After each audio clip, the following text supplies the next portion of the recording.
So hello and welcome to Limitless You Talk with me, Katie, and I am delighted today to be joined by Kieran, who is CEO, owner of Full Reset coaching programme, who I've known Kieran 2.5 years now.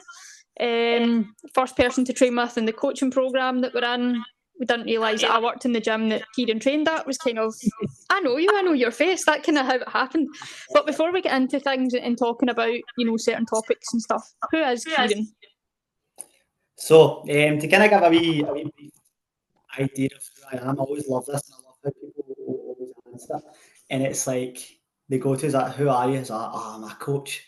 I'm this guy, I'm that guy. But see, to be completely honest, man, I'm a guy that loves a laugh, loves his football, loves his partner, and loves making time to spend with those that matter. I love making memories. I love travelling. And yeah, I love just new experiences and anything that has a wee bit of an edge to it, anything that has a wee bit of a challenge to it. I'm all about it, and that's kind of in line with who I like to be and who I am. And in terms of like how my energy is and how I operate, I like to think I'm kind of like a happy-go-lucky kind of guy, where it's like I see the chance that you can take in life, and I like to grab a hold of it and go from that perspective. Now, more for the more stereotypical who you are, is I'm an online coach myself, similar to Katie. As Katie just said, we've met each other through our own coaching program and all that kind of stuff, man. Fitness is a massive part of my life, but it wasn't always a massive part of my life. The one thing that's always been a staple, but it's football. Football's always been there, man. I'm a very happy guy, and I have been for the past good few years. It's like, I would always like to kind of hint that you always evolve as a person and that kind of stuff, and I love that question as well, like just at the start, like, who are you? It makes you sit back and think, but there's always the staples for me, man, like new challenges, telling my partner, telling people that matter, a happy-go-lucky person, and just new experiences, man, and that's me in a nutshell. I love that. And yeah, you are very right in what you've said in terms of it's not always been that way. I know from getting to know you on a personal level and in the environments that we've been in our coaching programme, life was very different at times. And addiction was something that, you have experience with. Yes. Again, I'm very careful how I say that, because I'm very open when I say, and we spoke about this before, that I'm not up in the world of addiction. I've never had an addiction to anything, so it's a very new environment and exploration, I think, for me. But when I was thinking about how we could approach it and how, again, I'll be careful, but also come from you. You have experience in the chats that you've done, and I've been at your talks and stuff are just incredible. Like, what is it like to have an addiction? Like, if you were to talk me through that. It's just like having a person on your shoulder. It's the best. Constantly just having something on your shoulder. It's like you could go, like, maybe you could wake up in the morning, you've got a couple of hours where you're just thinking normally and all that kind of stuff, and then bang, it just comes out of nowhere. Is that how it started for you? That's how you start to notice it. And like, it is like a kind of wee voice in your head as such, in a kind of like in a mad way. But it's like, the best way I can describe it is it's just always there, even though you think you're in control of it, or you feel that you're in control of it. And to this day, it's still there. It will always be there. It just gets smaller and it gets more manageable. And again, the way I look at it, where it comes from when it took control and when I am in control, there's one big key element to it, and it's purpose. Having purpose today, that's what minimises it. And that's where a lot of people struggle, because people see the purpose in the addiction. As I seen purpose in the addiction, because it was craving the habit, it was craving the need. But then once you start to kind of get the idea around it, go, no, this isn't good. This is in control of me. I need to change it. You start craving purpose from different things. And what you find is a lot of addicts as such, they'll go down a route that still needs an addictive personality. Do you know what I mean? So like for me, mine's is training. You need to be addicted to your training in order to see some, like, not to see results, but to see crazy progress. Do you know what I mean? Like going from a guy who can run 5K to run the length of Scotland, that takes addiction. Like that takes addiction, and probably a bit of dark energy as well. But I think to not go off on a tangent and that kind of stuff, man, to kind of just explain what addiction feels like, man, it's just like it's a grip of you, and you've no got a say in it, and that's it in its simplest form. And yeah, it's just trying to understand it and really understand where it's come from, why it's happening, And like where it comes from, it can be self-inflicted, it can be environment, it can be it can be a deck of really bad cards dealt out to you. It can be anything, it can be one situation. But it's really understanding the root cause of it, and it's really understanding, right, where does it go for you? What's the end point here? And you've normally got like a kind of wee fork in the road. And like the end point can be an early grave, the end point can be it's making your story. You know what I mean? That's really powerful the way that you've put that, because listening to that, I would never have thought of addiction that way. You know, I think there's a society stereotype, and there probably is. There is with a lot of things, but the way that you've explained that there is more powerful, especially the way that an addiction can consume you. Yeah, it's like simplest form. It's like, you know, you've got that mate in primary school that you don't really become mates with in high school. You can't get rid of them. That is, yeah. They're hanging around like a really, really bad smell. Like, go away, please. Yeah. It's a different type of smell, but it's so crazy. Like, I remember when you were talking about at the beginning, and obviously you were saying your loving partner. Like, I think we have to mention Georgia. You know, straight off, who's been around, you know, during your time when things weren't so good, when you were still dealing with stuff, and like, she's been, and I've asked her a few questions about this over time. Like, how did you deal with that, Georgia? How, you know, and she just takes it in her stride and everything like that.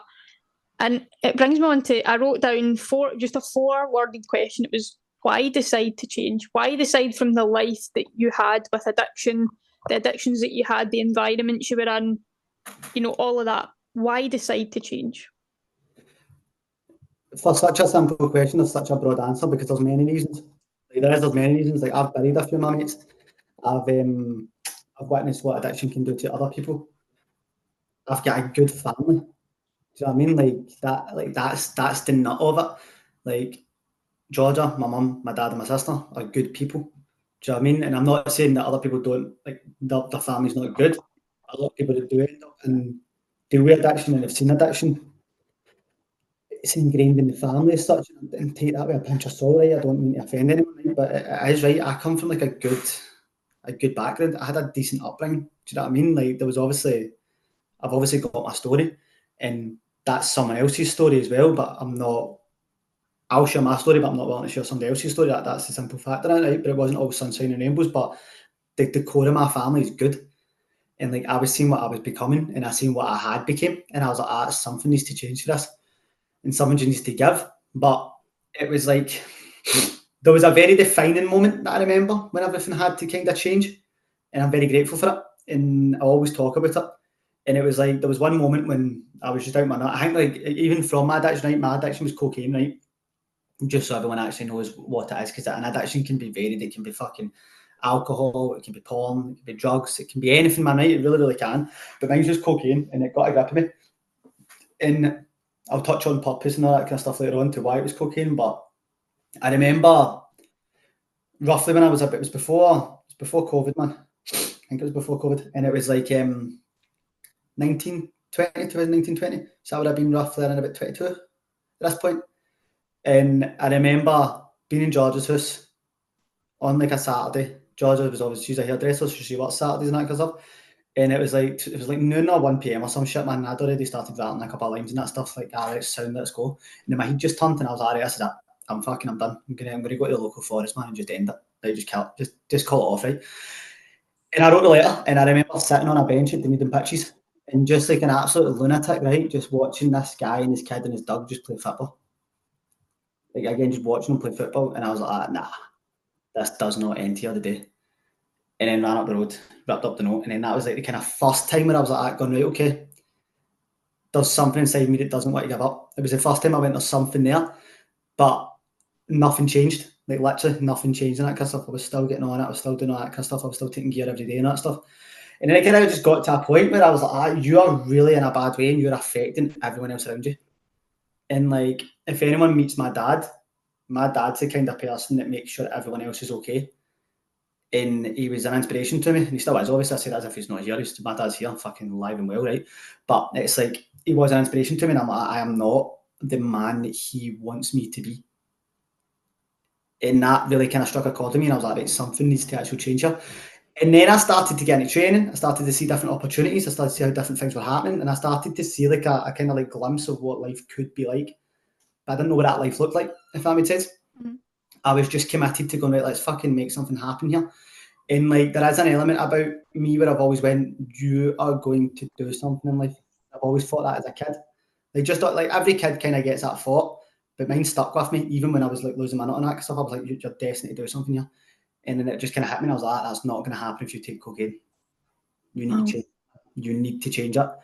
And then yeah, we went through therapy, we went through ups and downs and thoughts I tried to take my life again. Never happened. One time was just because I wasn't very good at it, which I'm very grateful for. Had a lot of relapses, had a lot of mistakes, a lot of lessons. But it's what's led me to this point. It's what's led to like being this figure that, yeah, he's still got a lot of learning to do himself, but that's at 27 years old, proud of what he's done and proud to inspire others and still proud to be here, if that makes sense. See when you say, you had a good upbringing, not a bad upbringing, I would agree in terms of, I think we all know, what kind of upbringing we had. Do you feel that at any point you were embarrassed of how good an upbringing you had with the choices that you were making? Nah, I wouldn't say so. Honestly, that never crossed my mind because there was stuff that went on and all that kind of stuff. There's always demons, there's always stuff that goes up. And I'm like, cool, man. But like, I made the decisions. I made my life hard. But at the same token, I know a lot of people will go, well, you still made the decision. I grew up in the central belt of Scotland. It's high where we are, yeah. It's so high, yeah. And when you're talking about, you've lost some people to it, and you're talking about, ending life. As a funeral director, I've unfortunately seen it for all aspects. I've seen it in very, very horrific circumstances. When the only way to find your sense of peace is it's not so much when we say ending it all, but you're going to a peaceful place because you can be happy, you can be comforted, you can be content in that. And I think it is a huge turning point when you see all that. And I think it connects with, you've seen that boy and his dad playing football that day. Like, that seems like a huge moment. Do you think that was the start of your journey and purpose? Yeah. Even though you had little things going on and little relapses and stuff, that was the start? Yeah, because that's the first time that the wee voice in my head got a wee fight. Someone else going, nah, there's more to this life shit. Do you know what I mean? And it's like, it's kind of hard to explain to me. You're in that kind of thought process, right, where you're just numb. It's everyone talks about how scary it must be going to that point. It's actually scarier reflecting on it. Because at that point, you're already dead. That you're gone. You're just like, cool. Yeah. I'm just one of the lucky ones. Something like it's something just like that. And that was it. It was just like a wee kind of gnawing feeling in my body all the time, going like, there's more to this, there's more to this, there's more to this, more to this. And it kind of eventually, like, we got to more of this, obviously, to where we are now, that kind of stuff, but it was like a hard journey. I would definitely say I sitting at that bench that day was a defining moment. And I very much, like, I believe in the sliding doors effect. I do genuinely believe in that. Everything does happen for a reason or a rhyme. There's going to be something that comes up, man. It's like if I miss a bus or a train and then 2 hours later I bump into somebody who's going to give me an opportunity at a lifetime, I believe that was meant to happen. Do you know what I mean? I believe that I was meant to see that guy and his kid in the dog playing football. Do you know what I mean? And I believe that was a calling. For me to just sort my shit out, to be completely honest. But again, it's addiction, so it's not as easy as going, okay, here we go. Let's fucking... Go to bed, wake up, you're done. It's sorted. Yeah. Like, fall short because of that. Okay, cool. It's like, I'm what, 6 years on for it? For maybe 5, 6 years. I'm still need to fight the battle, mate. Do you know what I mean? Like, it's there. As you say, you'll never get over it, but you'll learn to be more in control of it every day. I would say I have got over it, but it's just there. Do you know what I mean? It's like grief, right? You get over grief, you get over someone passing away, but then just one random Tuesday afternoon, you get a bit emotional. Yeah. It just happens. Like, that's going to happen 10 years down the line, 20 years down the line. Do you know what I mean? It's the same with addiction. Just every now and then, it'll go, whoa, I mean, I'm still here. So, in all of that and all of what you've spoken about so far, for me, who's never been around addiction, apart from professional dealing with a family,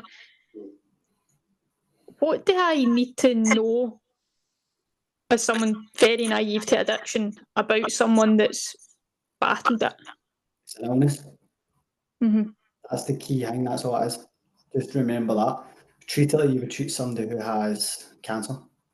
Yeah. Or treat it like somebody who has COVID or they're ill in some way, shape, or form. Treat them with that same respect. That's where a lot of people go wrong. Do you know what I mean? It's like just because someone is a coke kid, just because someone is an alcoholic or whatever it is, right? 9 times out of 10, they've not chose to be like that. Nobody wants that. Do you know what I mean? But it's got a grip you, it's got a hold of you. Do you know what I mean? That's what it is. It's an uncontrollable urge. It's an illness. You can't control it at times. Do you know what I mean? And a lot of people disrespect it. And it infuriates me because I'm like, you've never seen it. You've never lived with it. Do you know what I mean? Lived with it. Mm-hmm. Still calling him an arsehole. Like that's the bottom line. Do you know what I mean? So the one thing I would say to anyone who's never dealt with it, never felt it, never been around it, and they've become around it, remember it's not a choice. For the majority, it's not a choice. Do you know what I mean? Yes, it might start as a choice, but it doesn't end as a choice. I've certainly learned that because it's big in the funeral industry as well, learning about it, different types of addictions that you get. And what would you say to your younger self, as Kieran the coach today that you are, about someone that's come to you as Kieran the coach and goes, I want to change my life, Kieran? What would you say to that younger version of yourself who came to you? You need to be ready to do the deep work, and it's not going to be fun. Mm-hmm.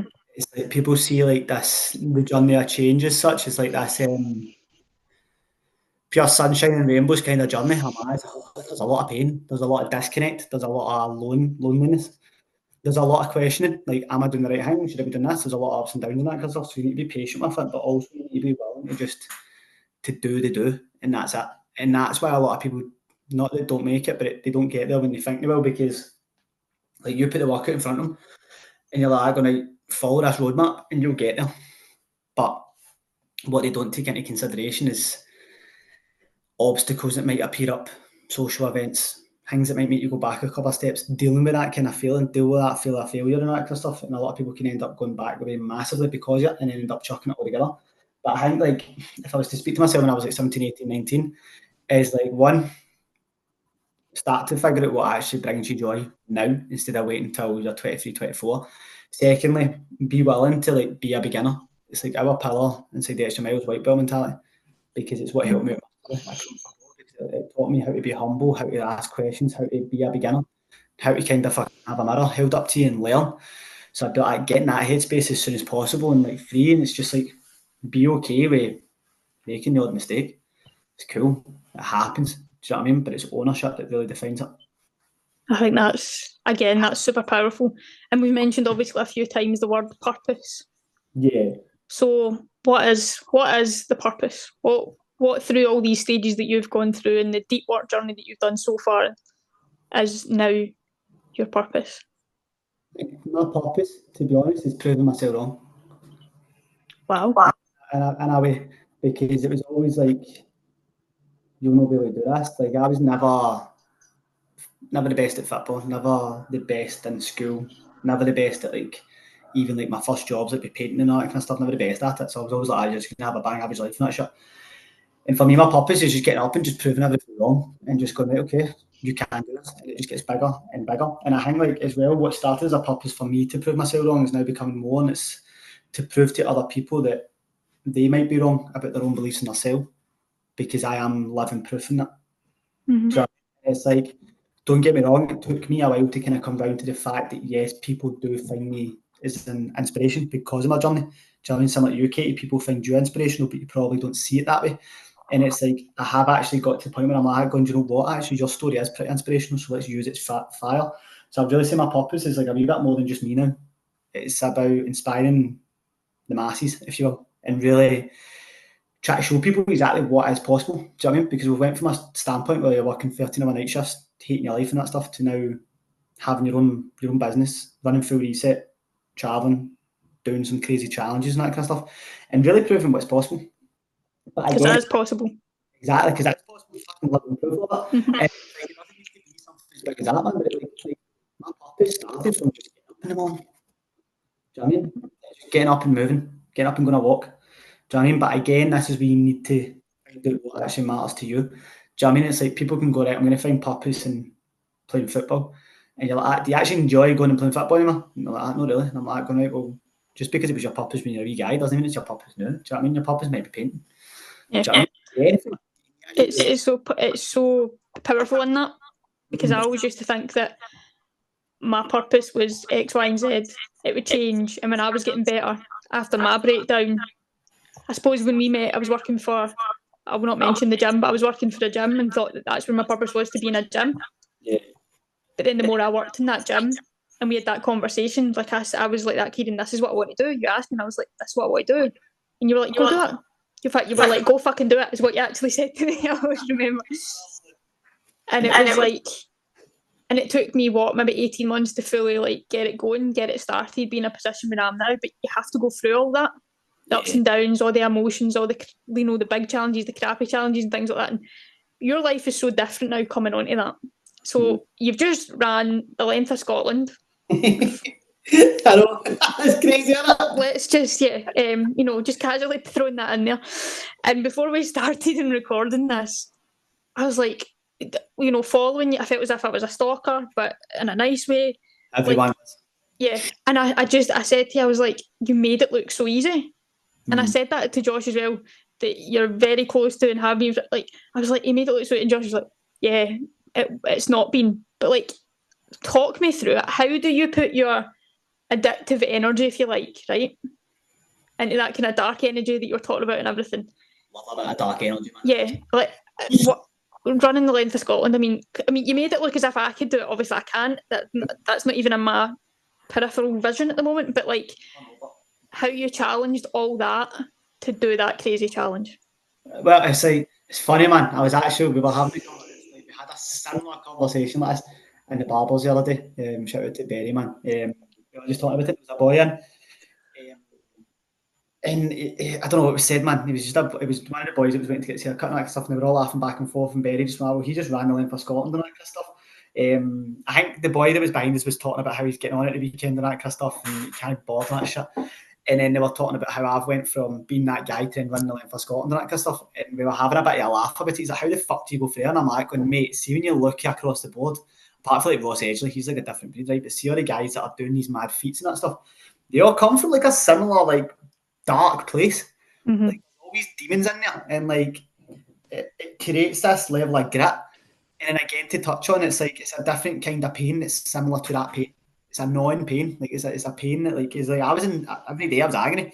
Like there's no beating about it. It was 54 kilometers average a day. Like it's brutal. But it was still not as sore as being in that headspace than I was when I didn't want to be here. But you still got that energy. You still got that addictive energy. So you're like, what do I put it into? And for me, it's simply like running, fucking lifting heavy weights and putting myself through the absolute like fucking pain cave and back, like hell, honestly. But I had to kind of like how we actually done it. One, just fucking good, honest, hard work, to be completely honest. And then two, just being at peace with it. Like, I knew it would be shit. I just knew it would be really hard. I knew it was going to be long. And I would probably say between day 3 and 6, that was hard because you're just like, oh my God. Like, there was one when now John Palombo, he was with me. He was cycling and I was running. Lucky sod. So I never even gave me a back. It was, we got what we done, and like we got to like we finished the deal. As soon as I finished that, I just had to throw my bag off and that kind of stuff. Basically, just hit the deck on a bench and just started to fucking being sick. Wow. As it was kind of, they were like, how? And I'm going like, because it's not an option to stop. You get to the finish line and then you let it happen what happens. But that doesn't just happen like overnight. You need to build up to that kind of level of approach that you need to make the arse of the half marathon. You need to make an arse of your prep for something. You need to do something wrong to learn how to do that. Again, I've never been so obsessed with something, and that comes from my addictive side of things and my OCD and all that kind of stuff. Like, that's what it all ties into. And I've just learned to put it into stuff that's more positive and hopefully inspiring to others, rather than it just being trying to numb the OCD and fucking going out and getting out your nut. Do you know what I mean? And that ties in with your purpose, you know, what you value, what you're trying to create with, you know, Full Reset. Yeah. And the growth and you know, it'd be so easy to just go out to a football outside or things like that, but it's not enough, as you say, that you want to do that. And did you ever think did you ever at any point, like when you were running the length of Scotland over the 10 days, that you ever seen how 360 your life has become? Oh, hundreds, a lot, because it's like you've got a lot of time for yourself. You do, and like you just get inside your head, man, which is cool, man. But it's like even like having the ability to have that much control of your life that you can go, I'm going to take the next 10 days off to run the length of this country. People can't do that. Like that's it. Like they can't do that. People have got. I'm not saying I don't have responsibilities. I obviously do, but I've built a business where I was like to George. I was like, "You're running the show for 10 days." She knows exactly what she's doing. She knows Full Reset inside out. She knows it better than me, Christ, sometimes. Like she's an absolute saint. But I've built my life to be like that. Do you know what I mean? I'm proud of that. And then I was obviously sitting there running, going like, "Ah, this is absolute hell." But look where you are now. Look where you're at. Do you know what I mean? And it's a very powerful moment to have that in your head. But again, it's like I just kind of ooze with pride because I know everyone that matters to me are proud of that as well. And to me, that is a feeling in itself. That's amazing. And to anyone struggling with addiction, from your point, because obviously I can't say anything to somebody struggling like that, but what could you say to them? How can you use all your experiences to speak to them? Well, first of all, you kind of need to like take ownership of it and just like respect it. That this is what you are. Do you know what I mean? It's like, don't get me wrong, it's like surrendering to it. It's like what John said.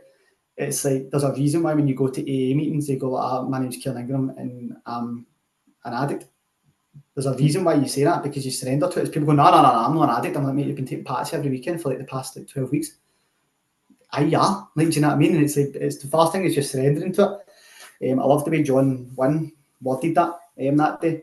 And then also it's like being around people that get it and being okay with communicating it. Do you know what I mean? And then it doesn't, when I say being around people that get it, like Georgia's not an addict, but she gets it. She's loved it. That's it, my mates get it.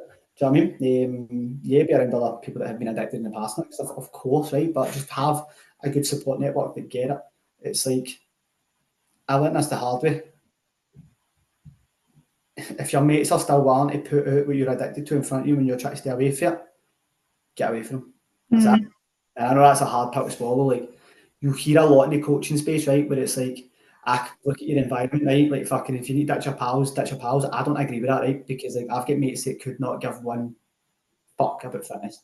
And it's my best mates. Do you know what I mean?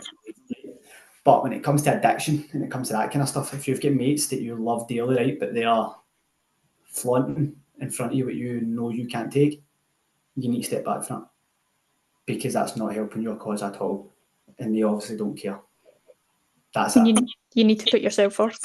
Yeah, exactly. But I think just kind of round off that, man, it's like ownership, communication, and community.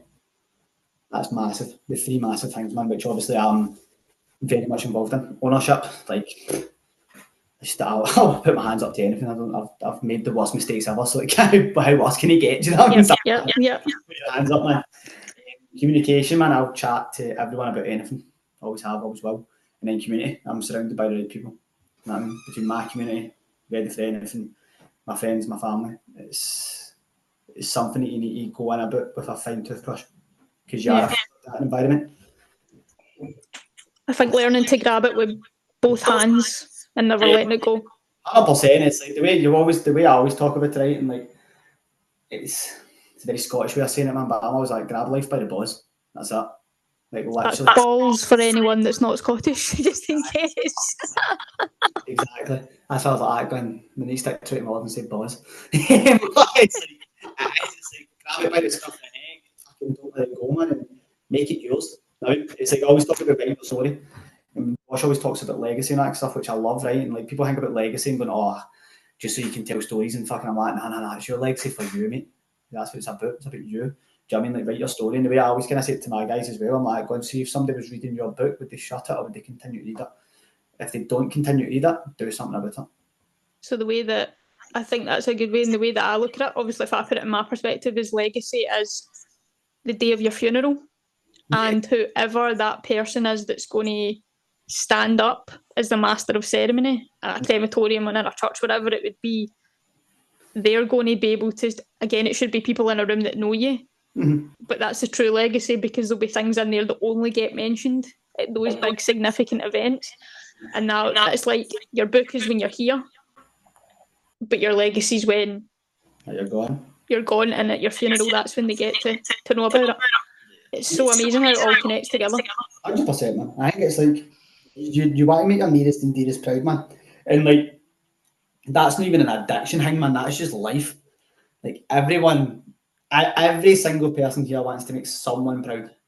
I guarantee it. If you go, they might even say, "Nah, I don't care about anyone." If you peel the layers back enough, man, there'll be something in you that goes, "I want to make X, Y, and Z proud." Do you know what I mean? So that if you're in a spot where you feel flat, you feel low, and you're consumed by everything, take a proper deep dive into that, man, and then make that person proud. That's your Kickstarter. That's enough to get going for anyone, and I'll argue that with anyone. Yeah. And everyone that's come on the podcast, finishing up with asking them one simple question. What's your superpowers? What's my superpowers? The ability to just speak my mind. In God's honest truth.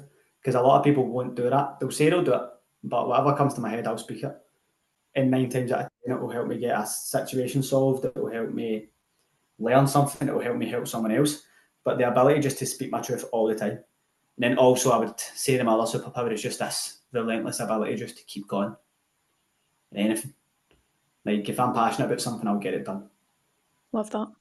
Love that. I think that's powerful and a great way to finish off. Kieran, thank you so much for joining me today. It's been fantastic. Thank you. I appreciate it, man. Thank you very much for having us as well. I've enjoyed that talk. I've not took a deep dive into that for a while, and I always love to reflect on it. It's great to chat. Thank you. Thank you.